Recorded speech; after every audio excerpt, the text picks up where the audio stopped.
Parmi les artistes invités lors du prime de la Star Academy, ce samedi 9 décembre, une certaine Lauryn, qui est loin d'être une inconnue. La chanteuse, qui a remporté la dernière édition de l'Eurovision, est en passe de devenir l'une des artistes les plus incontournables de ces dernières années. Portrait. Ce samedi 9 décembre, les candidats de la Star Academy auront de nouveau la chance de partager la scène avec de nombreux artistes prestigieux. Parmi les invités de cette semaine, Calogero, Véronique Sanson ou encore Natacha Saint-Pierre.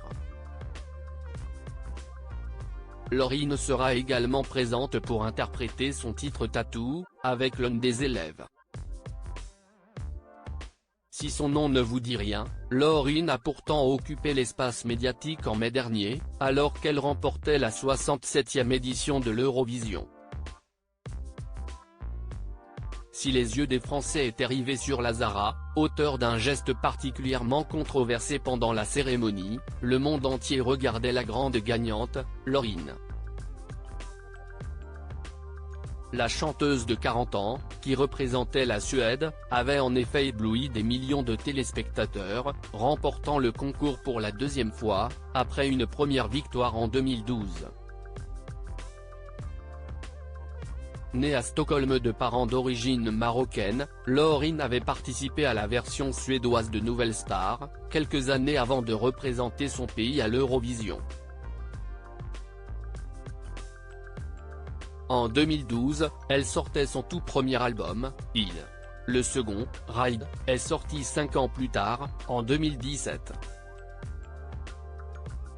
Lauryn, une artiste dans un entretien accordé aux Parisiens, Lauryn, qui se considère comme une citoyenne du monde, avait évoqué sa famille et son héritage multiculturel.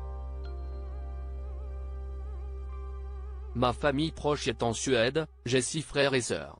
Mais la plupart du reste de la famille vit au Maroc, en Espagne. J'ai de nombreux cousins en France, à Paris, à Marseille, à Nice ou à Cannes. Ma culture marocaine, c'est un héritage très fort. En grandissant, j'ai compris que je tirais ma volonté de suivre mes intuitions de cet héritage, a-t-elle confié. Sa chanson, Tattoo, qu'elle interprétera sur le prime de ce samedi, n'a d'ailleurs pas été choisie au hasard. Comme j'ai représenté la Suède, peu de gens savent que je suis originaire du Maroc. Mais je suis nord-africaine, et cela se reflète dans ma prestation de tatou, les mouvements de main, le henné, les symboles, les tempêtes de sable. Je voulais représenter cette diversité, ce mélange, avait-elle ajouté. Une artiste incroyable qui risque de gagner de nouveaux fans après son passage sur la scène de la Star Academy.